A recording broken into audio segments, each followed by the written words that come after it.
Welcome back to Views with Hughes, your Jennifer News. This is Jerome Hughes, and if you haven't done so already, go ahead and subscribe to the channel, click the bell notification, so that way you'll be notified of future uploads and updates. So, got some weird yet not surprising news. California is proposing withholding new tax credits from Hollywood productions unless they set ethnic, racial, and gender diversity goals and to develop a plan to achieve them. So, in other words, they don't care about going woke, go broke. Matter of fact, seems to me like they don't even want our money. So this is coming in from Bonnie into Comics, okay? So we see here in the article where, no surprise, the governor of California, Gavin Newsom, wants this. So back in 2022, California voted to pass SB 485, which revised the state's film tax credits legislation to introduce a new credit which could only be received if a given project provided a diversity work plan that includes goals that are broadly reflective of California's population. So, in other words, they basically want things that Californians want, but not the whole U.S. will want, let alone the world. Okay? Think back to when Wakanda Forever was in theaters, or maybe even Eternals and stuff, where the movie theaters went on ahead and posted signs on the outside of theaters warning people about the Western center of thought being portrayed in the movies, and then going also to where in China they ban a lot of movies, or even on the film posters, they try to decrease the black character or cover them up in the mask by any chance, i.e., Star Wars Disney sequels and Black Panther. Okay. So going further into the article, it says under the bill, an appointed commission would be prohibited from certifying the tax credit for an applicant until the commission receives the applicant's final diversity report. Additionally, said commission would be authorized to increase the applicant's credit percentage if the commission determines that the applicant has met or made a good faith effort to meet the diversity goals in its diversity work plan. Okay.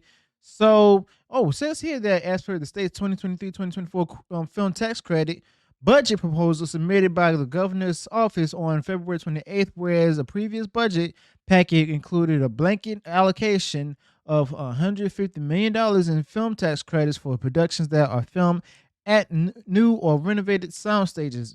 This credit is not being withheld unless the giving production is instituting ethnic, racial, and gender diversity goals and to develop a plan to achieve those diversity goals. In other words, furthering the ESG model. So, in other words, these film companies would probably rather be broke and to provide these messages than to make more money and keep the fans engaged, But the thing is, they should already know what's bound to happen. Problem is, they just don't care, But if that's what they want, then so be it. All right, moving along. California's new proposal is but the latest example of the ongoing trend of introducing DEI quotas to entertainment. DEI standing for diversity, equality, and inclusivity. Okay. Recently, we saw Bob Iger fired the departments that's headlining that.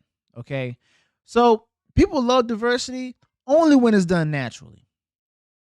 So in other words, they'll give a company tax credits if they go ahead and do a lot of diversity check marks rather than making a film with a good story with great writing. All right. Which is not surprised because the fact that we're seeing this from award shows that's happening in Hollywood as well. They'll find somebody who does the best virtue signaling rather than going ahead and nominate for somebody's best performance in a movie based on their content of their character, how they perform, rather than the color of their skin. That's how they do it, just based on the person's color of the skin, their gender, so on and so forth. All right. And then it says here, listen of the different companies that had bad gradings or poor gradings of diversity checkpoints, where it says Sony Pictures, United Artists Releasing, Universal Pictures, and the Walt Disney Studios all received a grade of insufficient, while Warner Brothers received a grade of poor. Meanwhile, Lionsgate and Paramount Pictures received the organization's worst score, failing due to their films not containing any LGBTQ characters. Okay. Ultimately, woke diversity quotas are not going anywhere in Hollywood. Despite certain groups not being overrepresented, thanks to the recent pushes to make the industry less white, left wing politicians are clearly still intent on cementing affirmative action ideologies into law. Like I stated earlier in the article, this is something that they want for California. But here's the thing: the U.S., even the world, doesn't want this kind of stuff.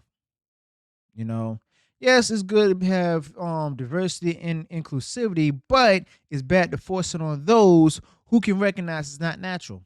Not only that, but also those who are part of the disenfranchised audience and the backgrounds that they're trying to reach out to, that they're trying to put this content out there for. A lot of them don't want it either, you know? And you're losing them the most as well. Prime example, Bros. That did poorly in the box office to the point where it didn't even make the top three spot, and that was a weekend. And it's like people don't like there's a lot of people out there in the audience, they don't have a problem with this, but at the same time, they don't want it. You know, they don't want any virtue signal in the movies. They want to be entertained. Period. Point blank. They don't want any political ideologies. They don't want any messaging. They just want to be entertained. If they want messaging, they'll go ahead and watch a super biased news program or even read an opinion piece from the newspaper. No, they just want entertainment. They want an escape from the real life political divisions that they see on the news and that they see in real life all the time. But instead, the favorite myths and creations that people enjoy from past time, they're being integrated with political ideologies forced upon those who don't want anything to do with it, especially when it's being pushed by the establishment to make it sufficient for the establishment. Okay, they're not doing it for us. They're doing it for the establishment. They're doing it for the Hollywood elites. They're doing it for the establishment politicians in California as well, not for the U.S. Okay, and that's the problem. Long story short, they don't want our money anymore. Simple as that. They simply don't want our money anymore because they're not listening to the customer. They don't care about how the customer feels. It's just that they want us to automatically accept it without questioning them, their motives, their intuition, so on and so forth. Let me know your thoughts about this in the comments below. What do you think about this whole thing? Do you think that it's going to be here to stay, or is it going to be here to stay long enough for it to blow up in their faces, or what? Let me know your thoughts in the comments below. Let me know what went wrong in the video. Also, let me know of any additional thoughts you may have of what's shared in the video. Also, if you enjoyed this video where I shared in it, go ahead and smash that like button and also share it far and wide across social media. And if you enjoyed all the content I put out there, go ahead and subscribe to the channel, click the bell notification so that way you'll be notified of future uploads and updates. Until then, peace.